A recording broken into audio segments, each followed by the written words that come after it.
hapon mga guys. Kumusta na po ang lahat? Kumusta mga guys? Ngayon lang po ako nagbabalik sa aking YouTube channel dahil ako po ay busy sa aking work. Pasensya na kayo mga guys. Ako po ay busy po. Kaya ngayon lang ako nakapag-share sa inyo ng mga pampaswerte o pangontra malis.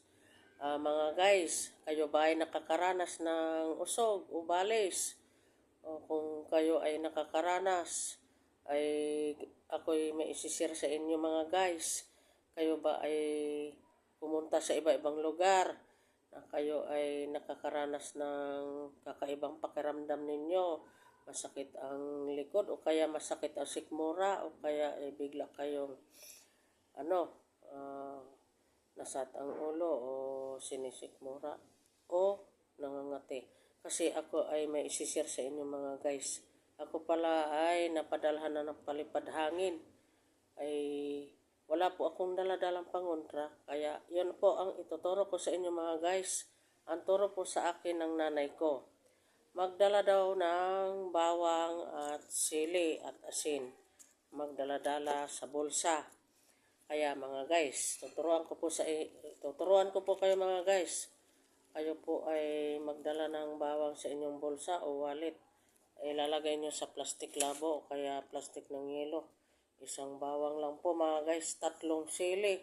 Ang sili po ay nagtataboy ng malas at naghahatak ng swerte ang sili. At ito'y hindi makalapit ang mga masasama, mga taong inggitira, chismosa, pakalamira. At ito ay iiwasan kayo ng mga chismosa, pakalamira at inggitira. Maglagay kayo nito. Tsaka asin mga guys.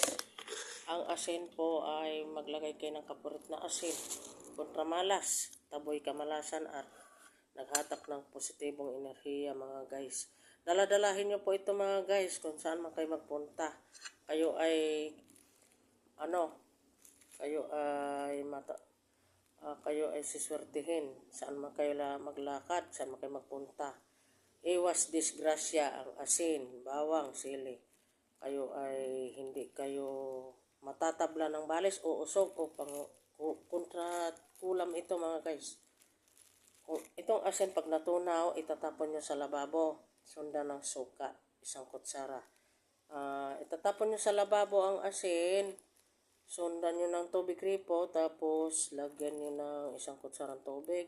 1 kutsarang suka para hindi na makabalik ang masama na enerhiya. At ang bawang po itatanim nyo sa lupa, sa paso. At ang sili itatapon na po. At yun lang po mga guys. Magsabit po kayo sa inyong tindahan o kung kayo may trabaho, magdala-dala kayo nito sa inyong bag para swertihin kayo sa inyong lakad. Yan lang mga guys ang aking maisishare sa inyo. Saan magpunta kayo, ito ang daladalahin nyo. Thank you for watching mga guys.